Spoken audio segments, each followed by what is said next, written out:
Welcome back. Grant County Sheriff Tom Jones is holding a town hall meeting at the Grant County Fairgrounds on Thursday. The public meeting takes place in the 4-H building from 7 p.m. to 9 p.m.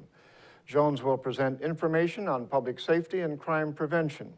The sheriff's administrative staff will also be on hand to answer questions. The meeting is part of Jones' community outreach program. For more information, call the sheriff's office at 509-754-2011, extension 468. The Grant County Commissioners are looking for people interested in serving on the Moses Lake Irrigation and Rehabilitation District Board. A committee is expected to interview candidates for 2 spots on the district's board of directors next week. Commissioner Carol Ann Swartz said commissioners decided to allow people to submit applications through Friday following the resignation of Ron Covey last week. People interested in the position need to submit an application and a letter of interest to the commissioner's office. Applications can be found on the county's website. Swartz explained the 2 people appointed to the board will need to run for election in December to serve the remainder of the terms. Covey had 2 years remaining on his term, and former director Ken Kernan had 1 year remaining.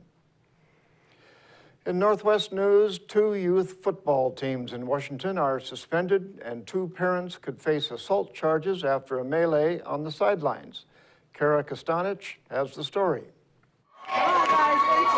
Meet the Renton 5 Stars. These 9 and 10-year-olds are a mean match on the field. They played undefeated the entire season, but their dreams of the championship playoff are now sidelined. They've been training since August. This is heartbreaking. The Council of the Greater Eastside Junior Football Association made the decision to ban the Renton 5 Stars and the Bothell Cougars from the playoffs. It's because of this mayhem that broke out between the coaches and parents on both teams at a game on October 4th. Courtney Steffen's son plays for Renton. I jumped in to try to break them up. That's when one of the coaches from the Bothell team jumped over the fence and attacked me. The video tells the story, and Bothell police say 2 parents with the Bothell Cougars assaulted 2 parents with the Renton 5 Stars.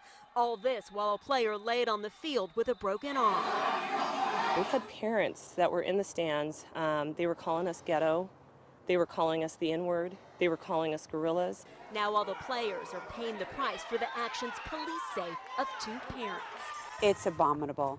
I cannot believe that this is happening to these kids. The Bothell Cougars do not qualify for the playoffs this year, but the Renton 5 Stars do. Police say no Renton parents will be charged in this rowdy brawl. Our values are sportsmanship and fair play and good behavior, and that is going to supersede any record. Punishing the children when they've worked so hard to get to where the playoffs, it's not fair.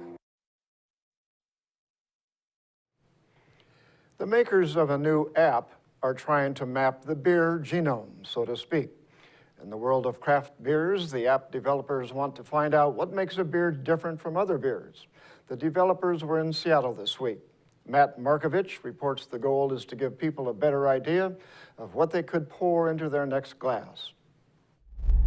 It's a job many would envy. Roll up in a refrigerated box truck, go into local beer shops with a ton of money, and buy beer. Beer.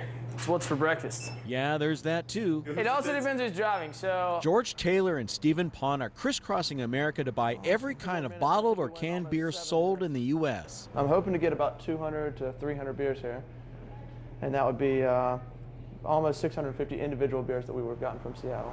They seek out shops like Beer Junction in West Seattle, 1,300 different kinds of beer here. They'll barcode scan every one. UPCs that pop up red, we already have. If it pops up white, we don't have it, so we just grab it. Their goal, 40,000 different beers, 1 bottle at a time. You know, somebody's got to try 40,000 beers. I've signed up for that job numerous times. That's a hard one to come by. But they're not to drink. They'll be taken back to a lab in Wilmington, North Carolina, analyzed in a mass spectrometer for their DNA, finding chemical signatures and patterns. And then through that DNA, we're able to transfer it to other beers that are similar to that.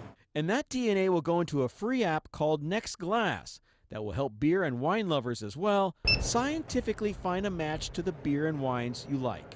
So if you give us like 3 to 5 suggestions on things you've tried, whether you liked them or not, just rate them. and from that we can tell you exactly what you're going to like. So I bet you don't have this one, 12th Man Pale Ale in your database. Let's see. That we do not. I think every city claims to be like a beer mecca, right? I've seen a lot of cities and a lot of beer, and I would say Seattle is definitely holding the title so far. That's coming from a pair of guys who really know their beer.